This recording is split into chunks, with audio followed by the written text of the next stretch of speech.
క్రీస్తునందు ప్రియులారా, ఇప్పుడు నేను చెప్పబోయేటటువంటి విషయం మీలో కొంతమందికి తెలిసి ఉండొచ్చు, తెలియకపోయి ఉండొచ్చు.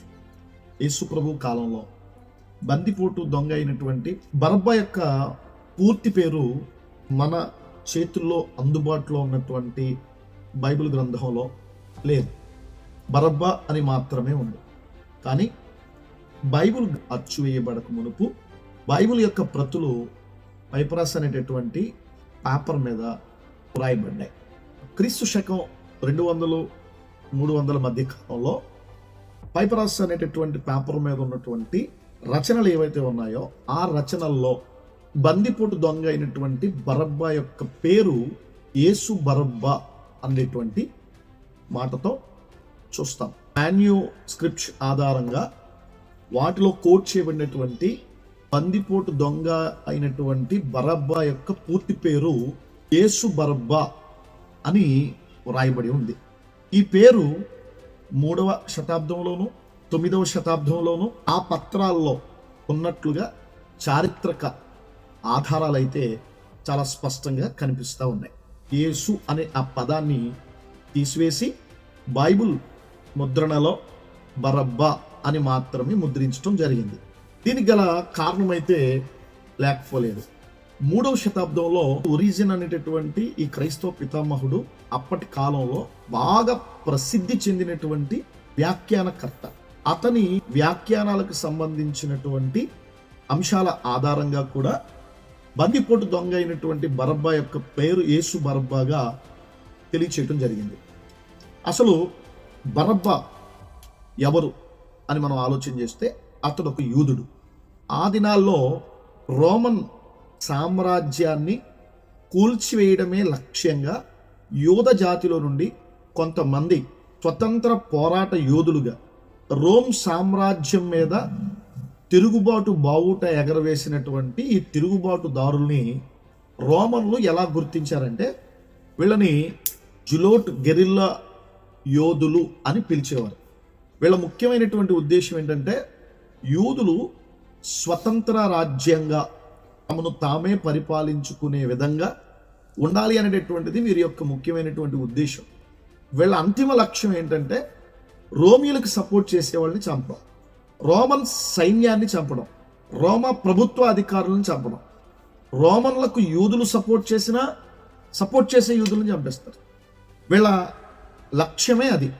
రోమన్లు తిరుగుబాటుదారులకు పెట్టినటువంటి పేరు దొంగలు అని పెట్టారు. వీళ్ళ యొక్క అంతిమ లక్ష్యం ఏంటంటే రోమా సామ్రాజ్యాన్ని గద్దె దించడం. రెండవదిగా అల్లర్లు సృష్టించి రాజకీయ హత్యలు చేయడం.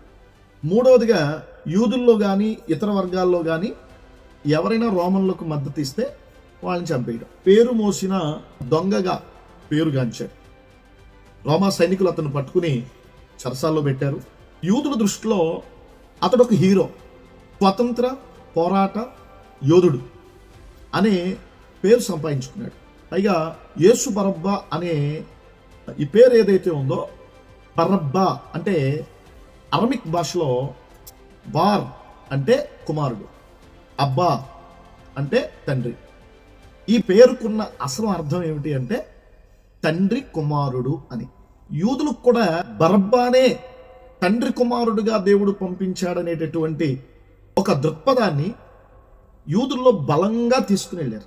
ఇతడి ద్వారానే యూదులకు రాజ్యం ఏర్పాటు అవుద్ది అనేటటువంటి నమ్మకాన్ని కలిగేలాగా బరబ్బా యొక్క నేపథ్యం యూదుల్లో కొనసాగింది. యూదులకు రాజ్యాన్ని అందించాలనేటటువంటి ఆకాంక్షతో పనిచేస్తున్నటువంటి కాలంలోనే యేసు ప్రభు వారు కూడా తండ్రి యొక్క కుమారునిగా ప్రత్యక్షమయ్యారు. బరబ్బా యొక్క లక్ష్యం యూదులకు రాజ్యాన్ని అందించడం. యేసు ప్రభు వారి యొక్క లక్ష్యం యూదులను దేవుని రాజ్యం కోసం సిద్ధం చేయడం. అతని లక్ష్యం వేరు, ఈయన లక్ష్యం వేరు. కానీ ఒకే సందర్భంలో వారిద్దరికి క్షమాభిక్ష పెట్టవలసినటువంటి సందర్భం వచ్చినప్పుడు యూదులను అడుగుతాడు పిలాతు, మీకు ఎవరు కావాలో కోరుకోమని. మాకు బరబ్బా కావాలని కోరుకున్నారు. దానికి గల ప్రత్యేకమైనటువంటి కారణం ఏంటంటే బరబ్బా స్వతంత్ర పోరాట యోధుడు అనే విషయాన్ని వాళ్ళు ప్రజల్లోనికి తీసుకుని వెళ్ళి ప్రజల చేత బందిపోటు దొంగగా పేరొందినటువంటి బరబ్బాని విడుదల చేయమని వారు కోరుతారు. ఈ బందిపోటు దొంగ అయినటువంటి బరబ్బా యొక్క అసలు పేరేమిటి అంటే యేసు బరబ్బా. అవన్నీ యేసుక్రీస్తు వారి పేరు కూడా యేసు కదా.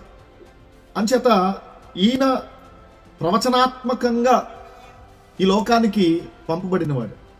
అతడు మానవ ఉద్దేశంతో యూదుల కోసం పనిచేసేటటువంటి వాడు.